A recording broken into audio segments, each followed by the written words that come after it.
You are listening to the Life Coach School podcast with Brooke Castillo, episode number 360.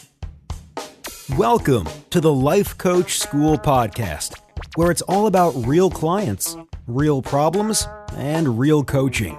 And now, your host, Master Coach Instructor, Brooke Castillo. Well, hello, my beautiful friends. I just had the most amazing day yesterday.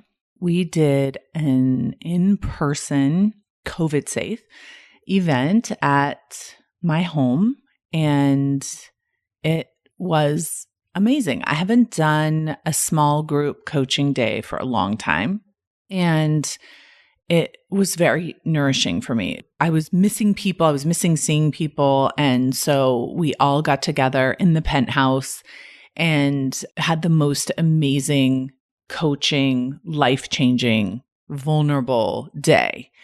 Rahul and I created a day that, at the end of the day, we were both like, that was amazing.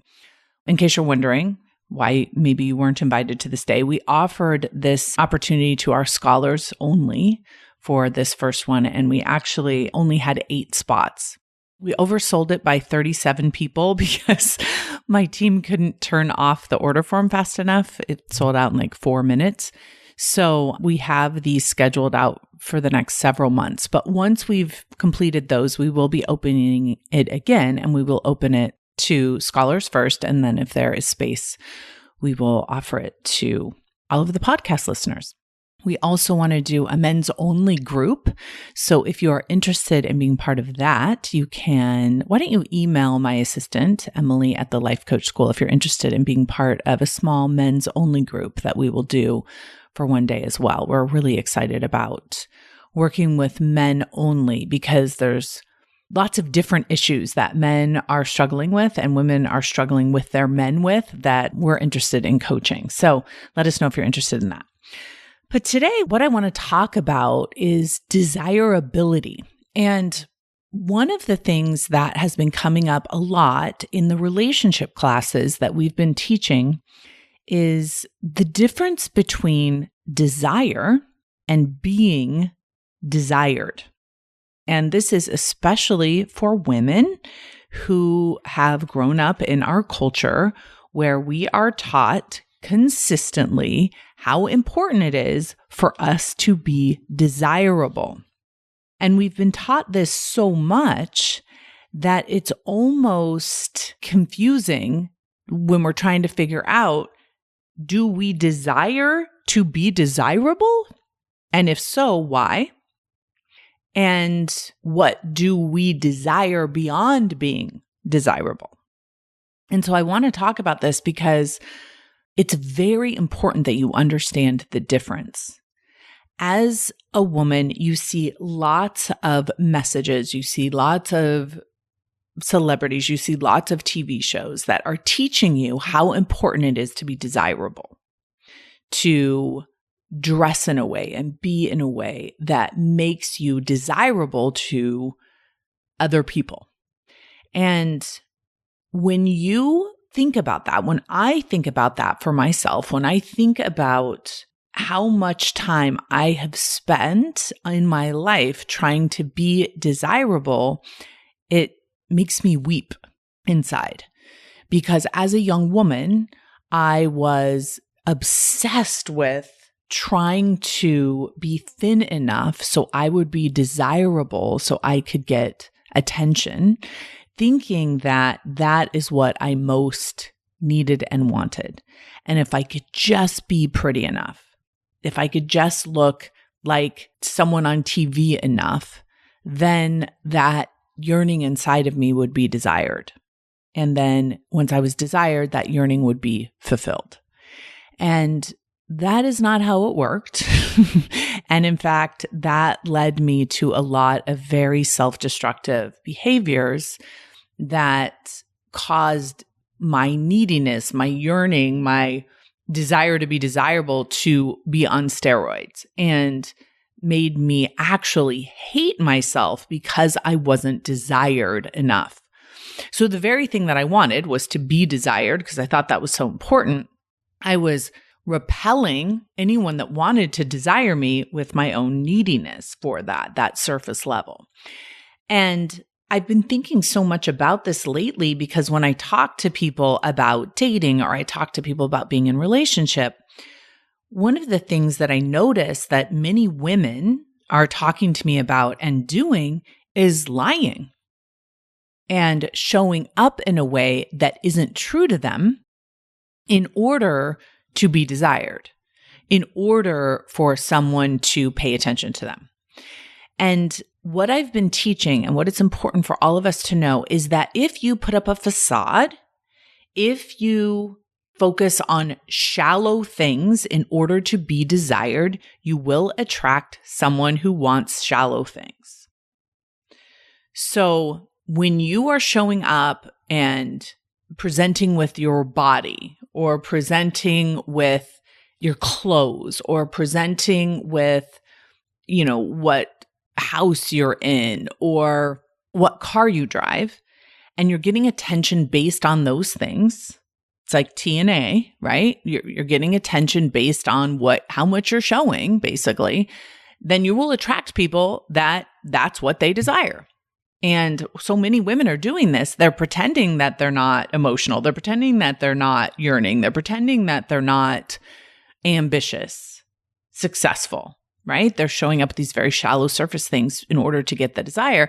And then they're very unfulfilled once they are in those relationships. But it's almost like a bait and switch. And I'm not saying it's your fault because I think we've been conditioned to do this, but it's important for you to understand. There is a huge difference between being desirable and trying to be desirable to someone else and knowing what you desire and telling the truth about that. And if you don't know what you personally desire and you're not telling the truth about that and that you're not seeking to fulfill that, you will always feel empty.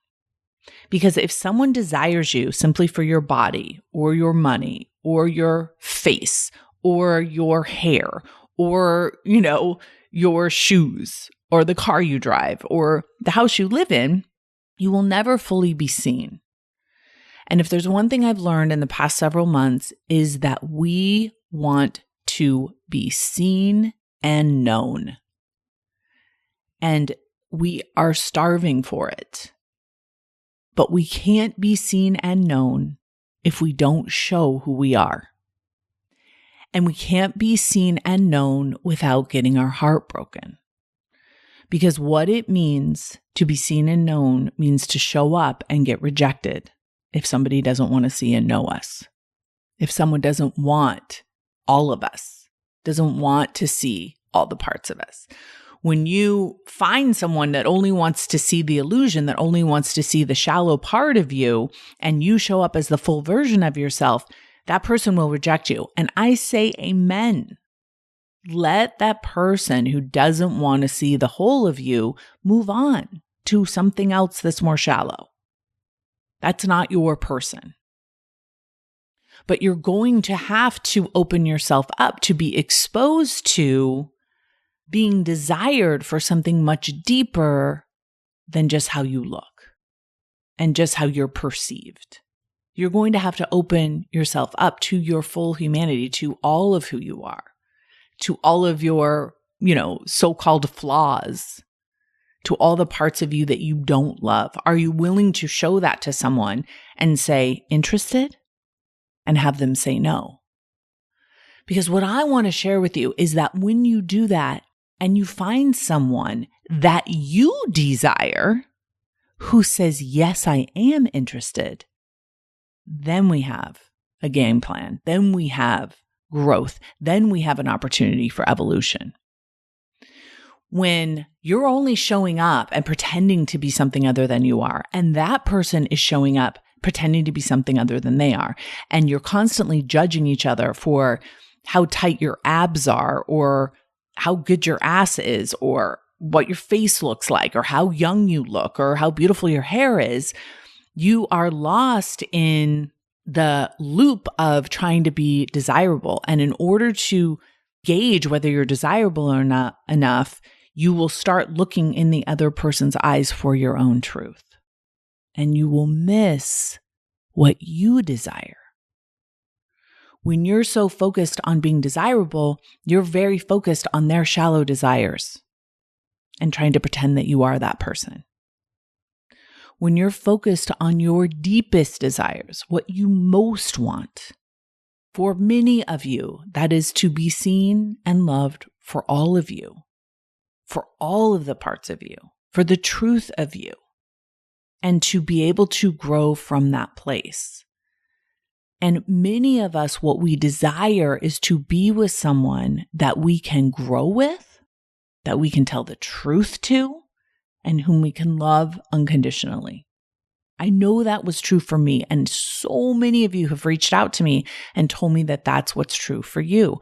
So if that is your true desire, you can't get locked up in trying to bait and switch, in trying to be desirable by wearing the right clothes or the hair or all of the things.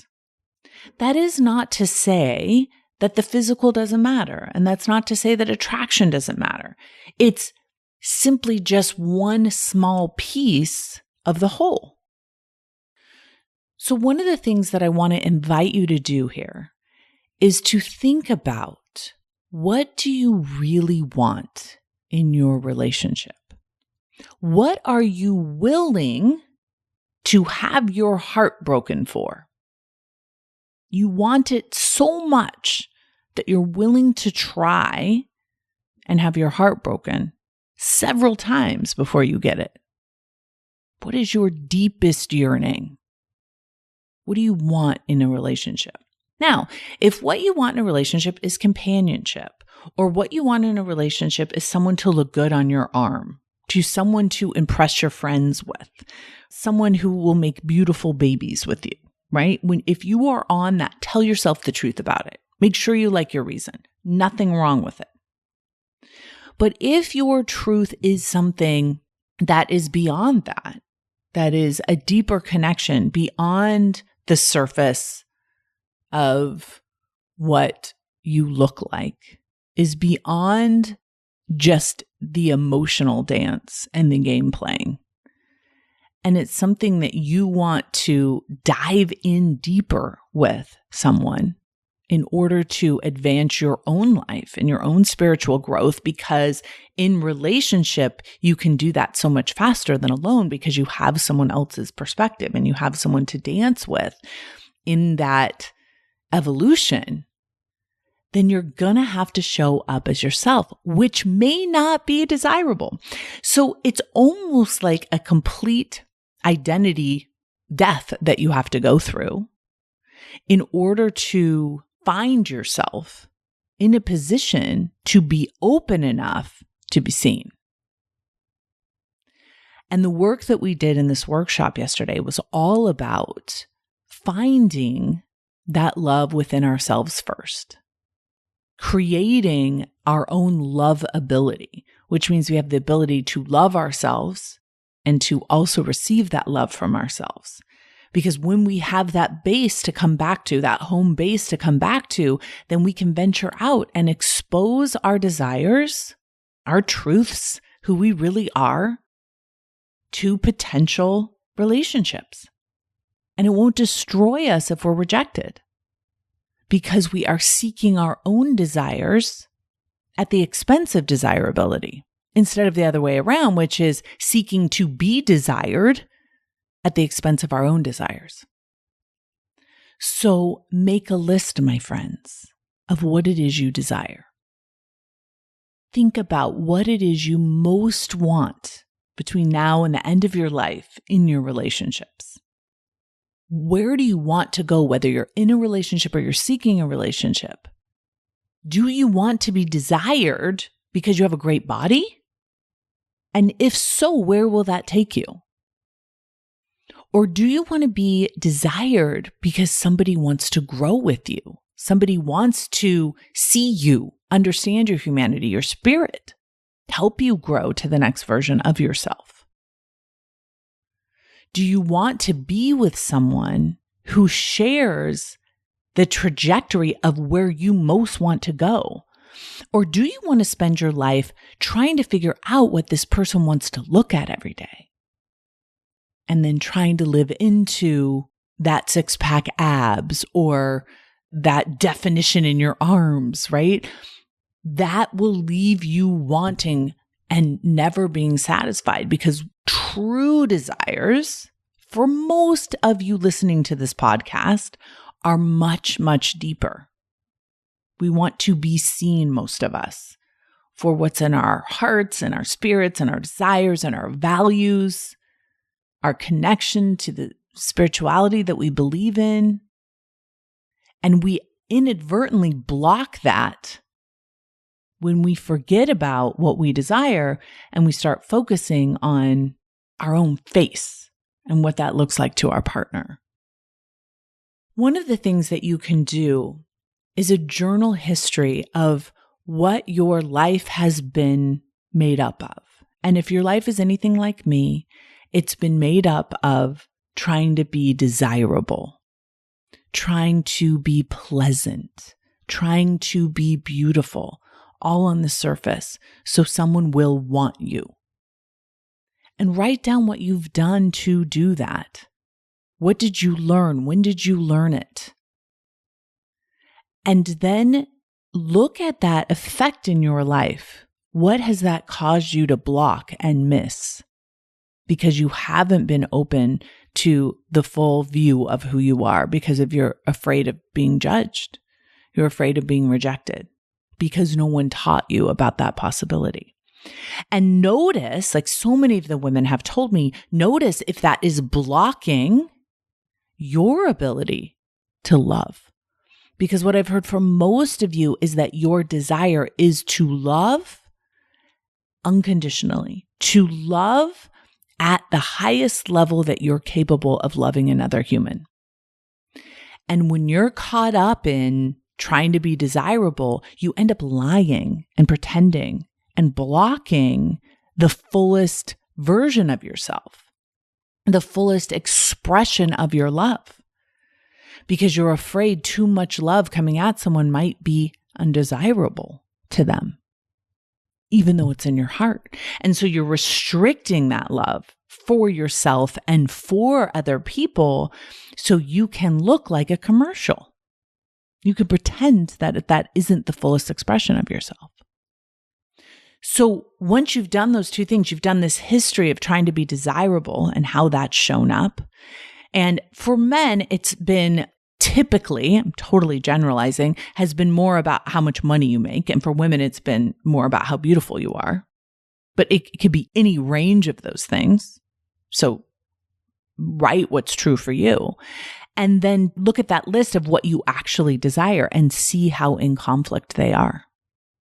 And see what you can do moving forward to be more focused on what it is you most desire and why. Because if you feel like your desire is to be thin so you can be more desirable, or to be beautiful, or to be prettier, or to be sexier so you can be more desirable, I want to encourage you to go to the next level of that. Why do you want to be desirable? What is that yearning in your heart about? What do you most want for yourself? And where do you have to be willing to expose your vulnerability, expose who you are, show up as the truth of you, be willing to be rejected in order to have that true desire met, the opportunity for it to be met by someone else, instead of hiding and pretending behind some version of yourself that you think is more acceptable. Enjoy your week, everyone. I'll talk to you soon. Bye-bye. Hey, if you enjoy listening to this podcast, you have to come check out Self-Coaching Scholars. It's my monthly coaching program where we take all this material and we apply it. We take it to the next level and we study it.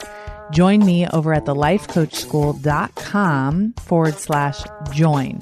Make sure you type in the THE lifecoachschool.com/join. I'd love to have you join me in Self-Coaching Scholars. See you there.